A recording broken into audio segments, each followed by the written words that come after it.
Hey, welcome back to the Build It Basement. Today, a super special episode because we're really going off the tracks on this one and doing a bunch of mods on that X Gantry. So, what do we got going on? We got pin mod, we've got a Vitalli mount instead of the X carriage, and we got a beacon going on this. So, a bunch of things that we're going to go off of the manual here, but I am going to still talk about the manual, still talk about those procedures and basically things that happen in the manual, even though we're not doing them. So, hopefully, if you're not doing the same mods that I'm doing, you can still follow along. But without any further ado, let's jump right into it.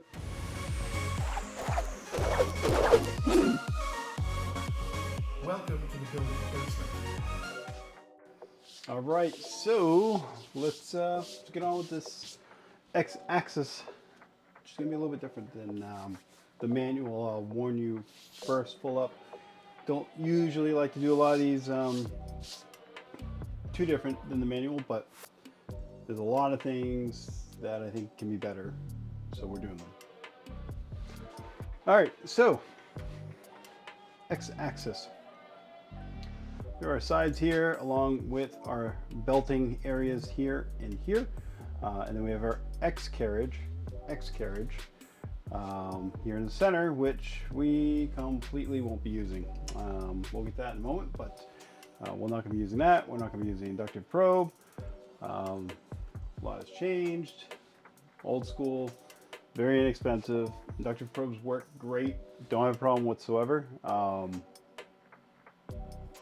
think they work really well. The only problem people have ever had really with inductive probes in general is being that close to the hot end and sometimes melting. And I think that happens a lot more with people that were using, I think it was the Mosquito way back when. It was getting reversed. It was actually getting put on the printer what looked like the right way, but it was actually the backwards way, which put it closer to the inductive probe. So nonetheless, there's that. Okay, so here's an overview. We have our left joint, our right joint. We have our linear rail here. We have an excursion behind that. We have an opportunity here to put some other things on here. We have our X carriage. So some people want to do some titanium on here and whatnot. That's fine. Go ahead if you want to do that. Some people want to do pin mods, which we will be doing, and I'll go over why in a few moments here, but this is what we're looking at. This is a generalization of what we're building. So first things first, and just because I want to be fully compliant with anybody that's building this from scratch and using the manual, there are three pieces to your X carriage. There's a left and right portion of the back piece that kind of fits together and everything goes together on it. And then you have these little things right here that also get put together as well to hold your belts in on that. You also, it's another thing too, this is going to be running on USB at 24 volts and kind of disregarding a lot of the wiring going to the head. So here you can see a generic and an IGUS cable chain binding unit that basically will attach to your X portion of your build, so your chain can kind of go with it if you're doing that type of thing. No, also not going to be using that, but we'll take a look at that real quick here. So the 3 holes, your generic, the 2 is for the IGUS. I will say probably 75 or 80% of the time they're generic. If you source it yourself and you got IGUS chains, good for you. I don't know that they're actually really worth it as long as you get generic chains that actually open up properly. Right here. So if you get generic chains, one thing you want to make sure you get when you get generic chains is, and these are generics, just making sure here, yep, these are not made by IGUS, is if you take a small tool like this and get in there, you can flip these open pretty easily, like that. So basically what you have is used to be better at this. That. You have a chain that you can open up, as opposed to a chain you can't. Some of the really inexpensive chains actually don't even open up, so you got to run your wiring through it. That's a nightmare waiting to happen. I strongly suggest if you do get chains, I guess, or you get generic chains that actually open up that function properly like that, so you don't cause yourself a real heap of trouble. So those are the mounts, 3 versus 2. depending on what you're using. And here we go, XY joints. So here in this picture, and this is a funsy one for me because I do this almost every printer build, or at least I show it in a lot of printer builds, is why I go with pin mods. And people argue till they're blue in the face that you don't need to do pin mods. You can use the bolts, they're just fine. Use the screws, use the bolts, works just fine, which they do work just fine. But they're sloppy as all, you know what. And I'm gonna show you. So the easiest and simplest way I can show you the difference between a 5mm pin and a 5mm or a 5M screw is using my El Cheapo testers here. So we'll go ahead and take a look at it real quick. So basically what it comes down to is, I'm going to turn these on, turn these calipers on, and we'll measure the screw first, and I will measure it this way. So we're getting as much of the screw as possible, and we are getting, I don't know if that's showing up on any of the cameras, but we are getting, so you can get on this one right here. I'm not pushing on it or anything like that, it's just enough to hold it. 4.77. It's not too bad. It's not horrible. And then with the pin, again, I'm not going to push or anything like that, just enough to hold it. I'm going to 4.97. So I'm 0.03 from being 5 on that. Whereas with the actual screw, mind you, I'm not testing the inside of the threads. This is the length, as much as I can get out of this. 0.78. Quite a bit of difference there. Okay, so what does that mean? Well, let's test the inside of these bearings. These are F695 bearings. So this is a little bit more tough to test because, well, they're bearings and not really a lot of room to test these, but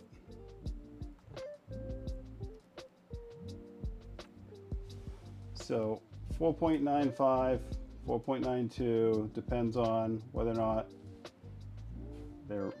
how they're sitting inside of there, but pretty much they're almost exactly 5. Almost exactly 5. So when you put them on a screw, I'll look over my camera here. You put them on a screw like this, you can jiggle the screw. Look at this. And I know this is showing it by the extreme, and I'm not doing it on purpose. I'm doing it to show you like this because sometimes things don't come across on camera very well. So, but basically, this is huge. This is a decent amount of slop. Now, admittedly, in the printer, when it's under pressure, when it's basically under a load, it's going to be pulling against the actual, so you're not going to see that as much. But I say when the printer changes directions, for instance, even though your belt has tension on it, there are microseconds when basically it's going one way and it goes the other way. The belts loosen up a little bit because it's just the way physical material is. When you're going one way and you go the other way real quick, it loosens up. And that's a time period where that can also cause some slop. Now, that's on that. And the biggest issue that I sometimes get with pins is that they're too tight, in which case you do have to sand them a little bit, which might be the case with these. But these are just so tight right now. I mean, I can get it on there, but it is tight, tight, tight, and it's a bearing, so it's supposed to spin like that in the middle. So it should be tight, you know. It's, use a pin, just use a pin. Why not? It's there. It's an easy mod. I just, you know, do what you want to do. All right, so looks like we're gonna have to shave these down a smidgen. So I'm gonna show you how I do that real quick. Sometimes these pins are just slightly too big, and you can put them inside of a drill and kind of spin real quick, but you usually don't need that much. You literally can get away with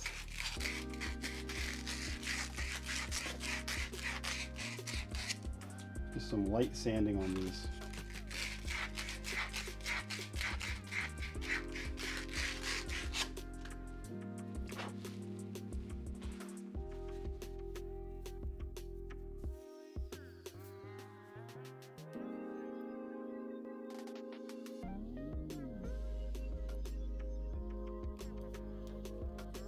More.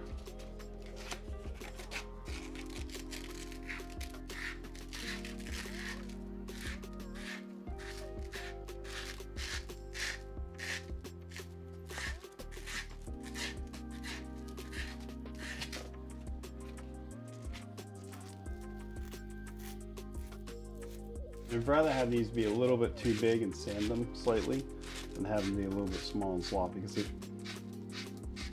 face it, the only reason we're doing this is for precision.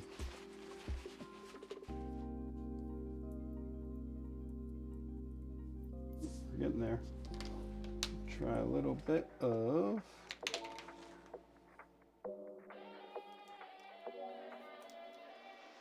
this on there.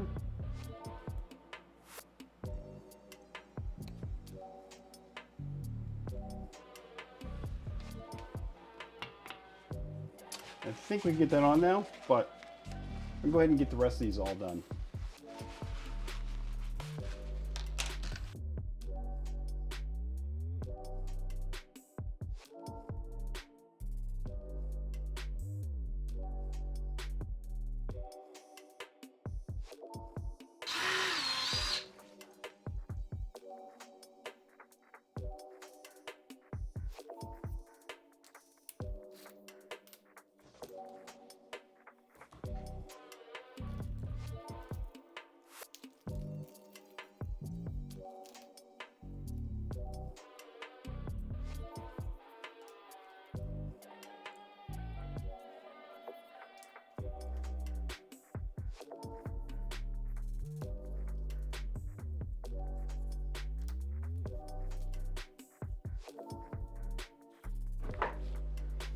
All right, so Joe makes pretty quick and fast use to get those down. Makes it way less of a chore. But let's take a look at what we have now, just for giggles. So we're at 4.97 and we're at 4.9596. So that's really all it took. And these other ones, I've noticed these shorter ones from KB3D are actually taking anything to do, and they're at 4.95. So we're splitting hairs, yeah, maybe a little bit, but it's not that bad. I've seen people do a lot worse for a lot less, and I do want to get rid of this grit. Just gonna vacuum this out later, but for now, so we don't get grit in our stuff, let's wipe this down. Handy dandy isopropyl alcohol, some IPA. Cleans everything nice. All right, there we go. So that's my 2 cents on that, and then some, and why, and all that stuff. So we're building these guys, and we're actually building the same stacks that you're going to see in the manual, but they're going to go together without the screws, and you're going to get it with the pins. So I'm going to build them with the pins as opposed to the screws. First thing you see here is an M5 by 40, and we have our M5 by 40 replacement pin, which is 5 millimeters by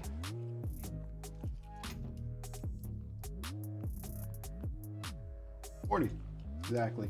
I didn't know if it was a little bit different because the way that the pieces are a little bit here. So we'll try, like I said, I always do, to line up the parts. So in the image, they're mentioning the cable path on this part right here.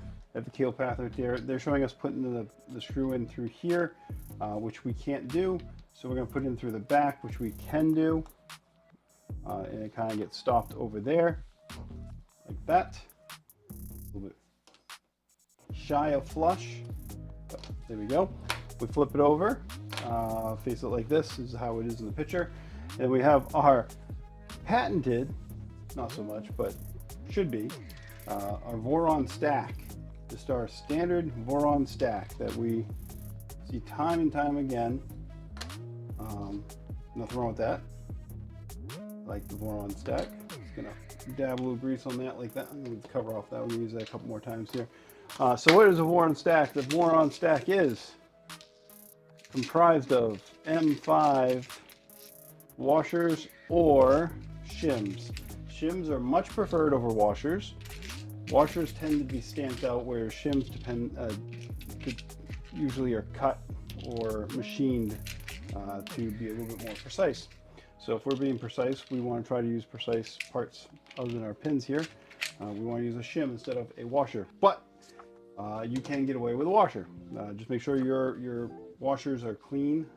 If they're stamp cut, that there's no debris around the cut side. You'll be able to see on a stamped cut washer, there'll be a shiny side and a non-shiny side. Usually the shiny side is the side that got cut through, and then non-shiny side is the side that you'll wind up with some burrs on there if you have burrs on it, and that's what you want to be careful of. So we're going to put an M5 washer on here,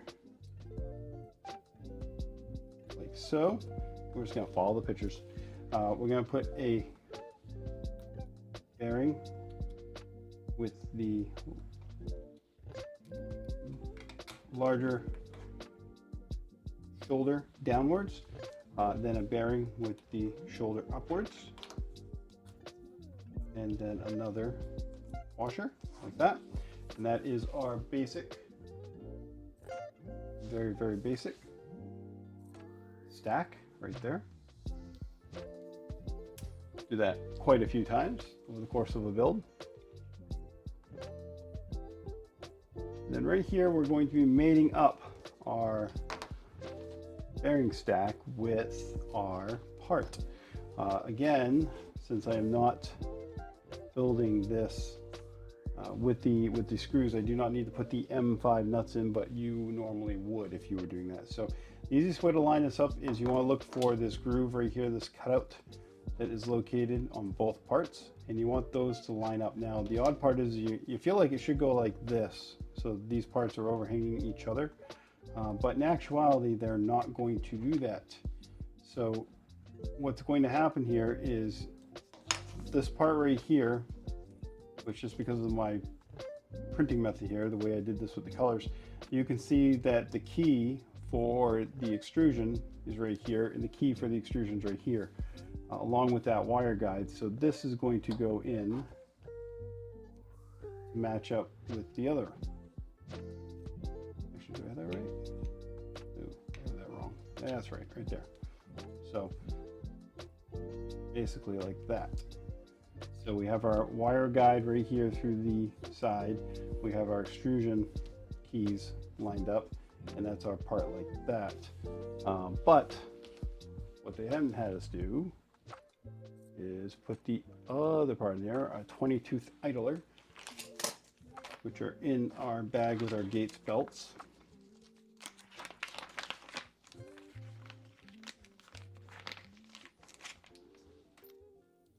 The belts right here, it's going to be a fun part. A lot of people complain about belting. It's not that difficult. Just do it slow, take your time. Use the areas that they give you to put through. It's not that hard, it's not that bad. So I'm going to take this back off. So we're going to take a look at this. So our idler is going to wind up sitting right here. So we know that we're going to need to have a pin in here. So we're going to use one of the shorter pins this time. I'm going to put it right there. I'm going to put our idler right through there. First, I'm going to put a little grease on here.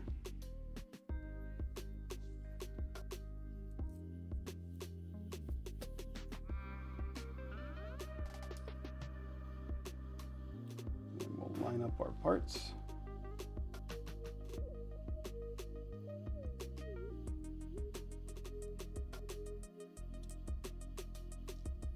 so. We have our idler right there. Enough room around it for the belt. And then we have our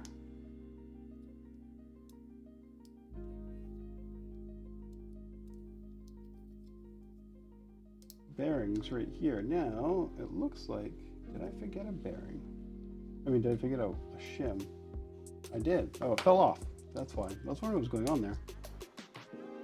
Put that back on. Right there. Fell out. Oh, that makes way more sense. There we go. So, there's that piece right there. And that puts us, that's our right joint. So we apply this to the machine, extrusion is going right here, and this will be mounting right to the rail. All right, so we get that one, and we're just going to build the replica of that one, basically in reverse. So that one's going to be going like this, this one's going to be going like that. So the odd thing is, and it's not really that odd, is that the bearing stacks are going to be backwards on this one versus that one, because one's a high and one's a low. So you're going to see that here in a second. So let's go to the manual to do that. So that's our right XY joint. And then they want us to put screws in it to hold our, well, we skipped over that. So that'd be an M5 by 40. Don't over tighten. So one of the big things, if you are using screws and you aren't using pin mod, is even though there's screws that are holding your parts together, if you do over tighten them, it's going to squeeze them. If you squeeze them, they're not going to spin freely. You do not want that happening.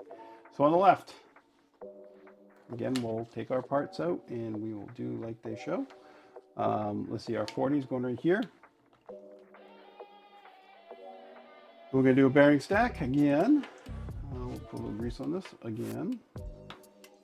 And the reason why I'm only putting it on the tip is because when I slide the parts onto this, they basically are pushing that grease down with them. So no reason to sit there and try to lubricate the whole piece. And some people would argue whether or not you actually need lubrication on this. So, and I could go either way. If you forgot to put lubrication on this, I wouldn't necessarily tell you to pull it all apart to fix that. So there we go. That's our stack on this one. Yep. And no nuts. And then basically we're going to, again, use our, so this thing's going to go together. It's going to, and this is going to go like this. And, yep. And our idler is going to go on this guy.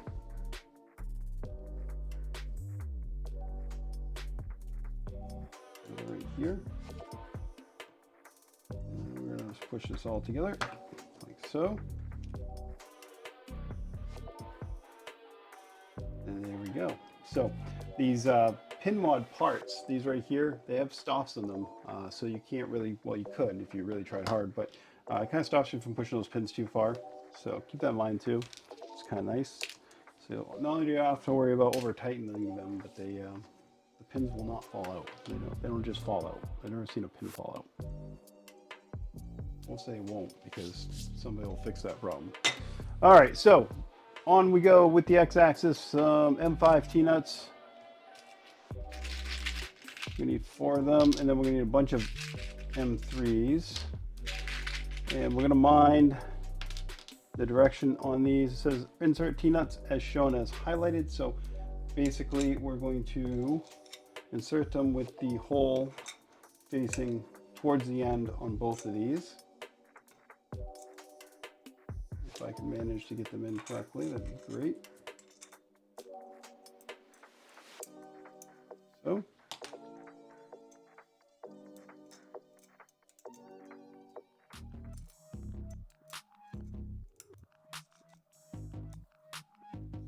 So, and then what are they showing us here? They're showing us, okay, they're showing on, so this is one surface. They're showing us on this surface, the M3 is going in. So they're showing 6 M3s. So we will use 6 M3s. And then basically these are going to go in opposite directions. So the ones on this side are going to have the screw hole facing towards the side they're closest to. Actually, it's going to be covered up by plastic, so I'm sure it's going to get pulled back a little bit. And these are going to get moved around anyways because they need to line up with the rail we're going to put on here. So basically the M5s we put in there are going to be to connect, to connect the plastic parts to the extrusion. And these M3s are going to be to connect it to our linear rail we have right here, MGN 12, beefy boy.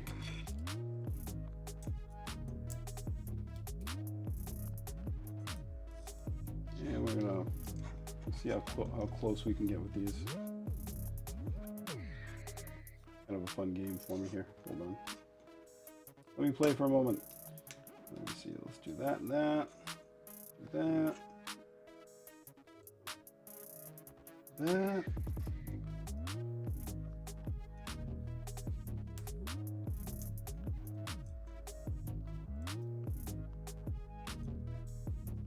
So how close we get.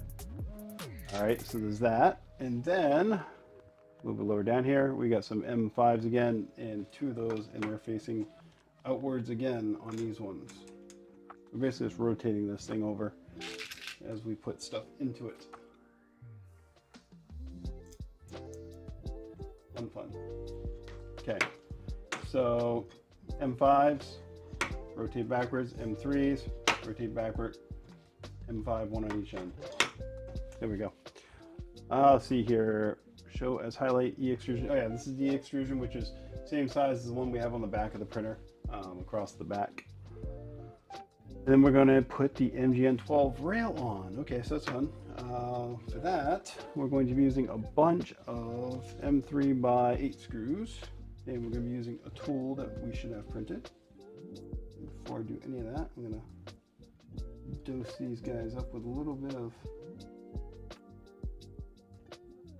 this KB3D thread locker, because when it comes to thread locker, KB3D's got your back. Yeah. All right. You notice I've left the blue thingamabobbers in there for now. I only have done that because I don't want my rail to go away. What they say to do is tape this down. I'll wind up just leaving these. Since we're going every other screw hole, I believe, I'm just going to move these in one like that. And I am second guessing my placement on these now that I'm seeing what we're doing. So we'll wind up moving those around. So let me just eyeball these. I was way off. I win no prizes. And you can put more of these on if you choose to. And some people do. The offset is the fact that you'll be adding weight to your printer. Not a lot, but some. I don't like the fact that there's a big span in the middle. And they're not calling on this, but I'm going to add two in the middle, personally. Most of your printing, at least most of my printing, is done towards the middle of the printer. And I do that personally because that's where the printer tends to be the warmest. You could also argue it's also where the printer tends to have the most amount of sag or other issues too. So it's up to you, but I'm adding two more here in the middle, and I'm going to try to pull some of this grease out too from when we set up this linear rail in a previous video. If you haven't caught that video, go back and take a look. And quite a bit so far on this Trident build.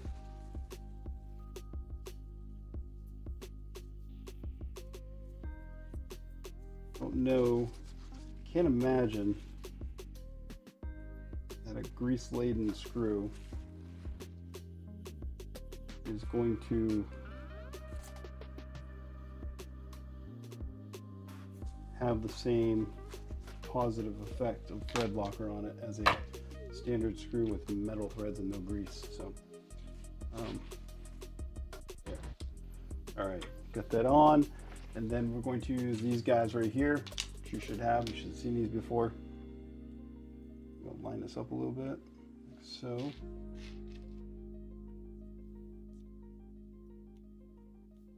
That. And then we're going to get a ton of M3x8s. Oh, that many. Where are we here? These I like to make sure they're nice and tight. So let's start in. We know there's one on the end here.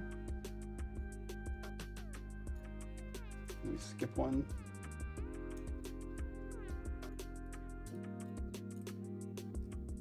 Did two in the center. And let's see if we can just get these started.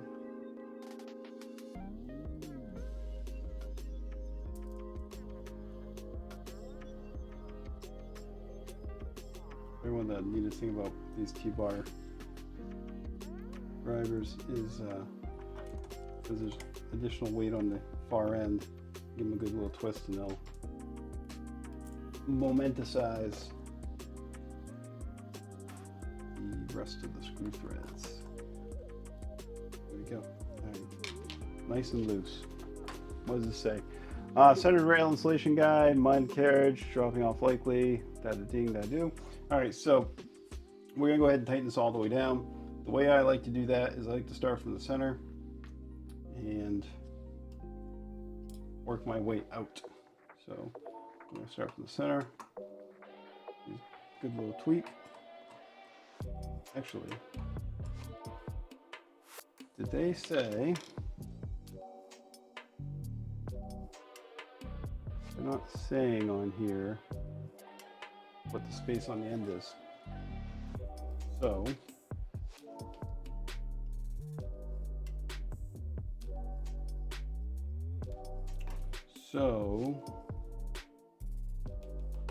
how am I supposed to know what the space on the end is?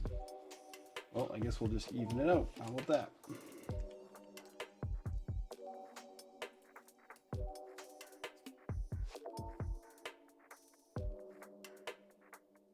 It's about 18. This one is way less than 18, so we can slide this whole thing a little bit.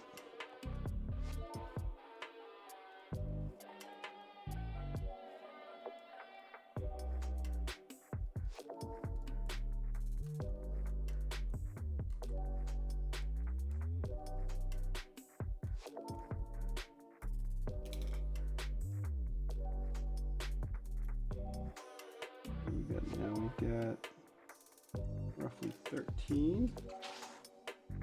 Let's do a lot more. We want about 15 or so. So we'll call it 15.69. This one's a little bit less.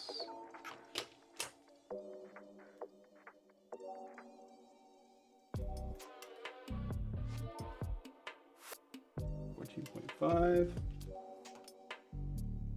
14.6,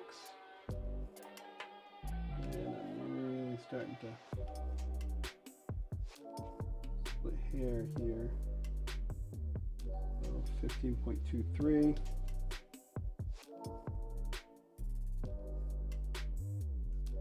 14.76.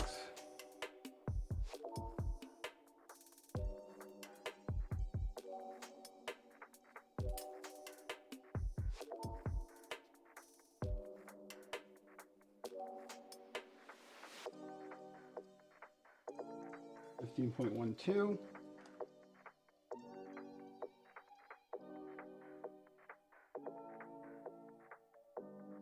15 straight up.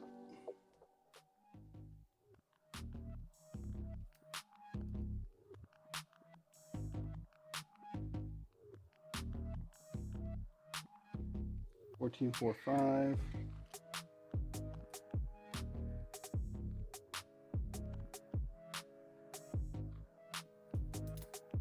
We're down to about half a millimeter now. I'm gonna call that good for now. So let's go back to these center ones. So just gonna lock these down. That one, this one.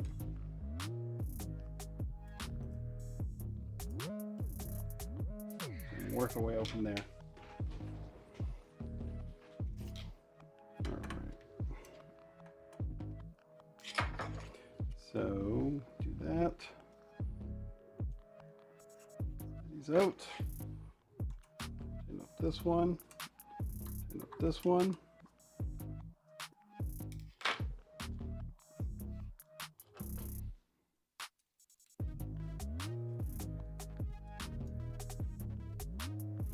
And finally get our ends.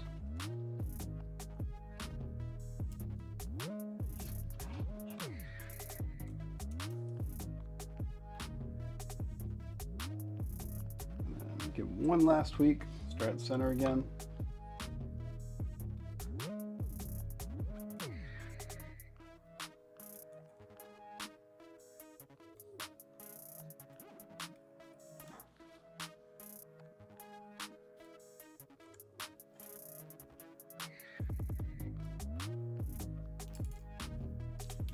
There we go.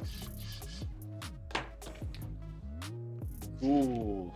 All right, so now I'm gonna take this guy.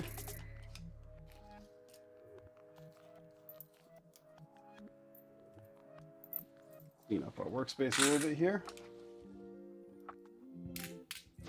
We take this guy right here, and we're looking for our left side. It's going to be something like this.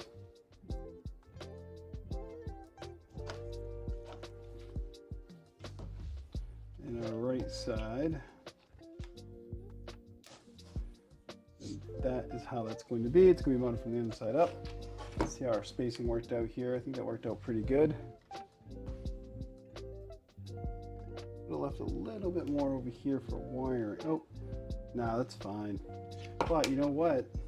You may want to check. Now, I don't feel anything on this one, but you may want to check to make sure you don't have anything there that could hurt a wire when it goes through. And you might even want to put a little bit of the gaffer's tape or something on that. So let me see what I got. See what I got. I thought I had some gaffer's tape. I don't think I do. But I got some cap-on tape. Cap-on tape might be what we use. So, just because I'm not hugely concerned, but I think it'd be a good idea, I'm gonna put a piece of tape. And if I'm gonna use tape, why not use the most expensive tape I can find, right?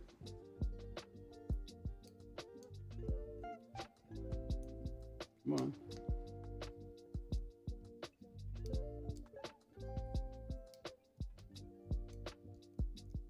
Really?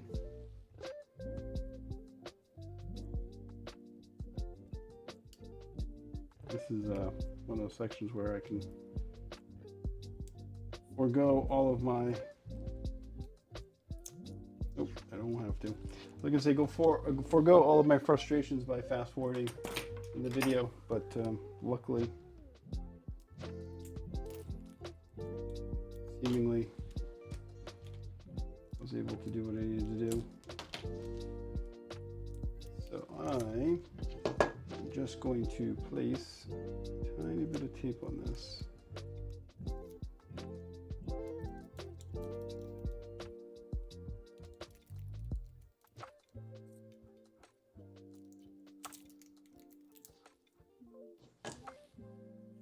Before I lose that, I'm going to hold it back on itself.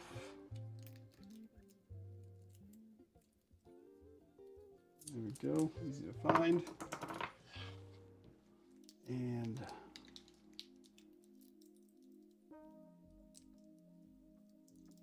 I think that will be fine still to go where it needs to go. It's a little bit tight. Give it a knife.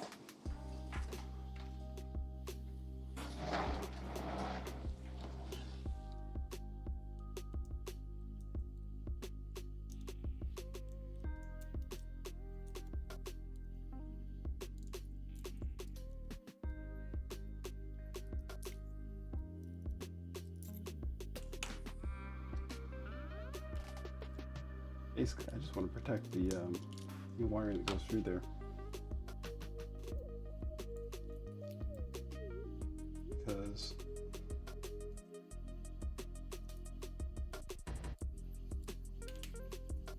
once you have everything put together, having to deal with a short out wire does not sound like the fun stuff to me when you should be working on starting to print. Alright, so little gaffer's tape on there, electrical tape, Kapton tape, whatever you got, something on there, protect that. Suggestion, or anything else. So M5 by 10 screws are the prescription. So we'll grab a couple of those. I think that's universal for both sides, so we'll grab 4 of those. And then we're going to go back to our Unka Chunka thread locker.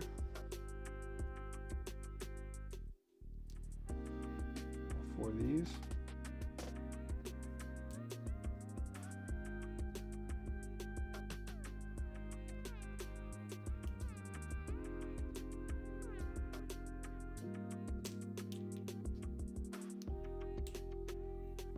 And see if we can get these in on the first try. So I'm just going to reach down and slide those over a little bit, make sure we're tight.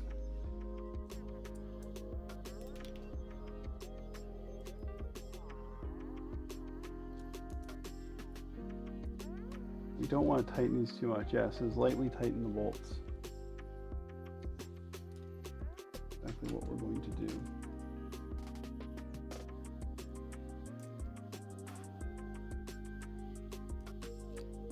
Now on these, you could, if you'd prefer, to do what we did earlier, which is to basically drop your thread locker directly inside the hole.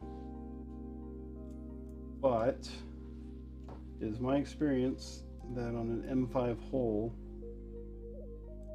it is a little difficult to get the thread locker to stay, not just drop down or not do what you want to do. Basically, it has a mind of its own. So I'm going to take these off now, these little blue stoppers. Don't need those anymore because we have plastic in the way. Leave loose, M5 shim. So they want us to basically put screw now for this, which we don't have to do because ours is done. So I'm looking at this though. I think I might have made a small mistake over here.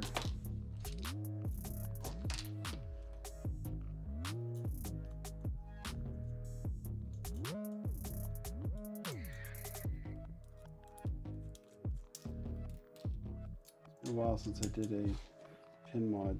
What I'm seeing, the reason why I'm thinking that there's a mistake here is I don't see the pin coming up through the top, which I'm expecting to see it, but I could be wrong.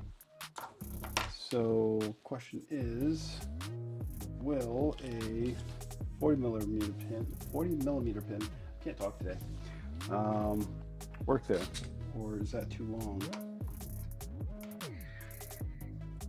I think it will be too long, but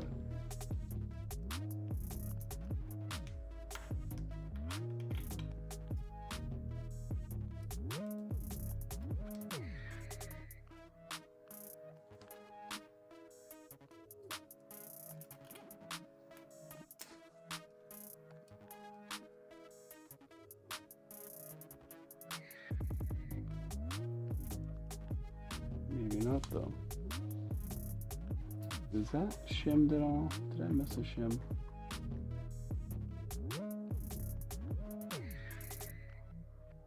No, they don't tell you to put any shims around your idler. That worked. Okay, so 40 in there. These STLs change from time to time, so sometimes you gotta use your noggin, you know? If you see something that looks a little bit odd, back up and try it a different way, or think of what's going on. And that's a good thing and the bad thing about these manuals. The very first Voron I ever built, I actually talked about how smart the people were that developed the manual, because they left enough things in every portion of the manual where if you didn't use enough of your own brain power to figure out, you know, how to do something, then you couldn't make it to the next phase of things, which I thought was kind of ingenious, because it was a way to kind of filter things out as you move forward. And it's kind of a moving thing with the whole Voron. Every Voron printer I've ever built, the instructions are very good, but you have to use your mind as well. So keep that in mind. All right, check your work. We went backwards, but now we're going forwards. We have that, we have that. So the M5 by 30 is what's going to basically screw up in two. So we need M5 by 30s. Do I have M5 by 30s? I believe this is an M5 by 30.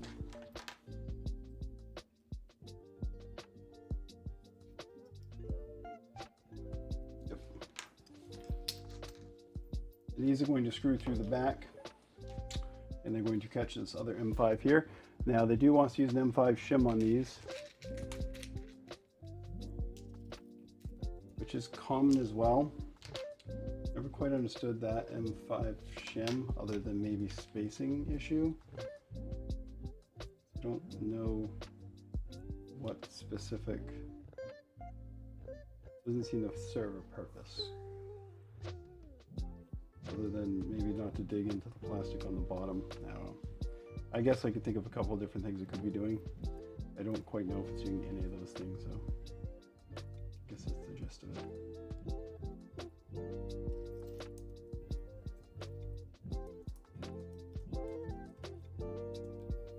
And this guy.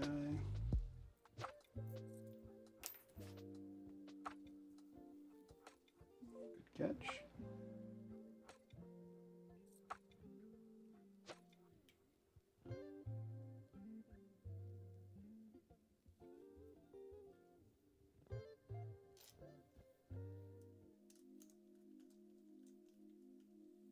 Again, we're leaving these relatively loose. Loosey-goosey. All right, lightly tighten. There we go. We did both. Like I said, I like to do things in succession. There's no reason to do one side and do the other side when it's the same. It's just a mirror of both sides. So hopefully the video helps out people with that. Make things go just slightly quicker. So now we are at a pivotal point when we are going to attach this bad boy, the mothership.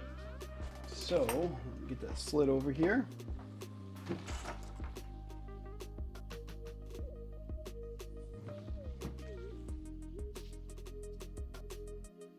Completely block my face. Luckily I got this new camera right here, so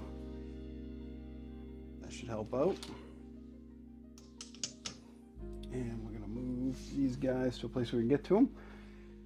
And you know what? The first thing I'm gonna do here is I'm gonna flip this thing over, because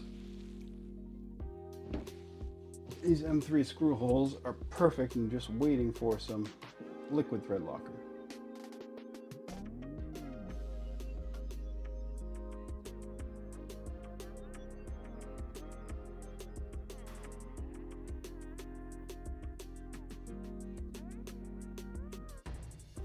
On these in particular,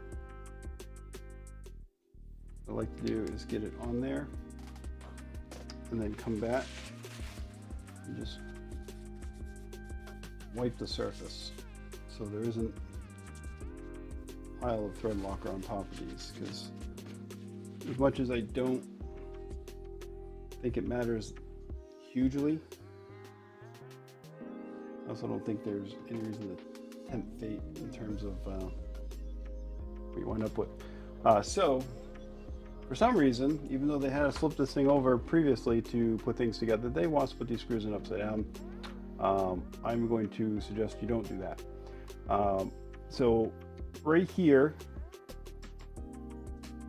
they're having fun in this manual. They're putting 4 screws on one side, they're only putting 2 on the other side. And the reason they're doing that is because they're putting an end stop on there. Now this is going to have sensorless homing, so I am not going to do that. I'm going to put 4 screws in it now.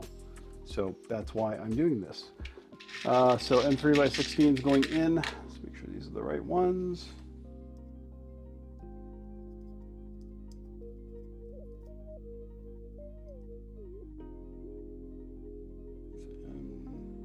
By 12. Nope, I need by 16. So where are the 16s? Right here.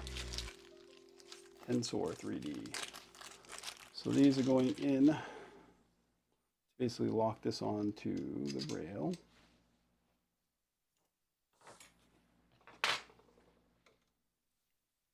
Pick the right tool.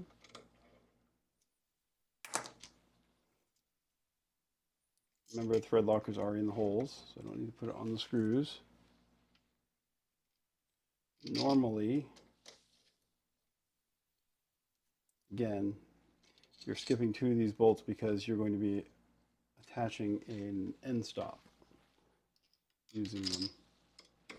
But since we're doing sensorless homing on this,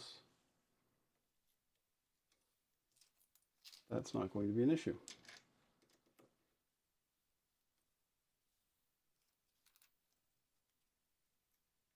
And these are also going in kind of loose right now as well, for what it's worth.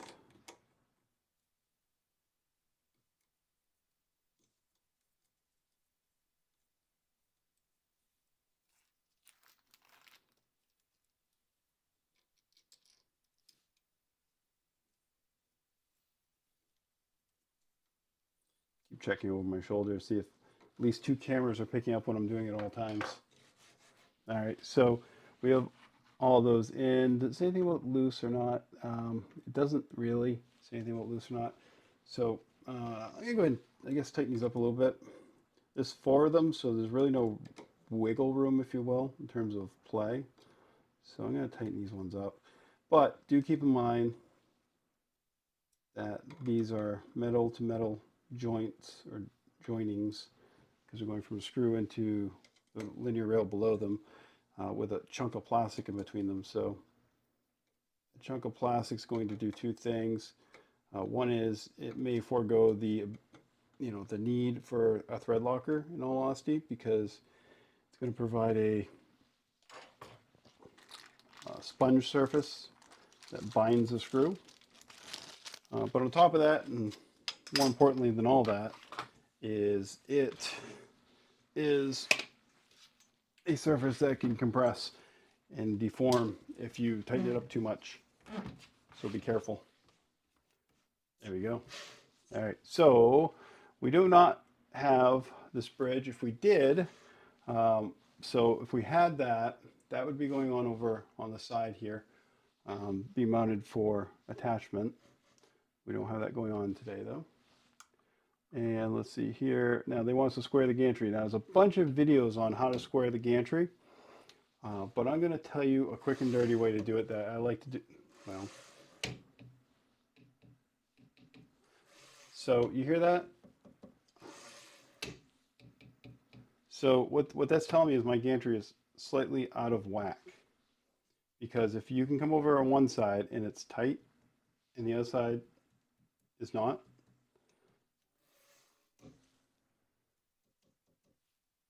you know that your gantry's out of whack. So now that everything's loose, if I rack it on purpose, for instance, and I come over here, see how that is all racked? But if I take it and give it a good whack, not too much of a whack, but a pretty decent whack,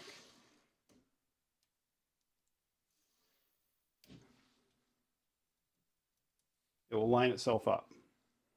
It'll get you 95% of the way there. Now you can go through and do a bunch of stuff, measuring and all that type of stuff, but if you give it a good whack, assuming that your frame is nice, your frame is working well, your frame is nice and square, if you give it a good thump and everything's loose, that will bring it into alignment. Simple as that. So now that we've done that, I think they want us to tighten the screws, which we're going to do. So I'm going to do one side first like that. Make sure things are still good.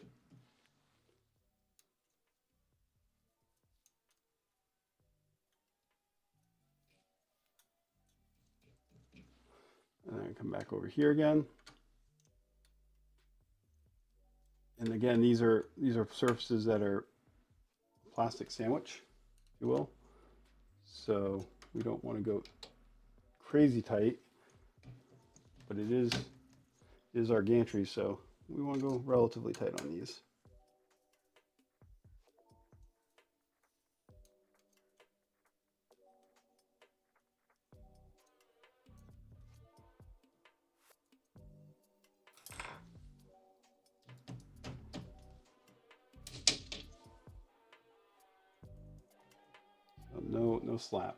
No slap back. It also moves freely on the printer at this point. So if you could print, picture the print head there, we'd be printing. Yep, nice and good there.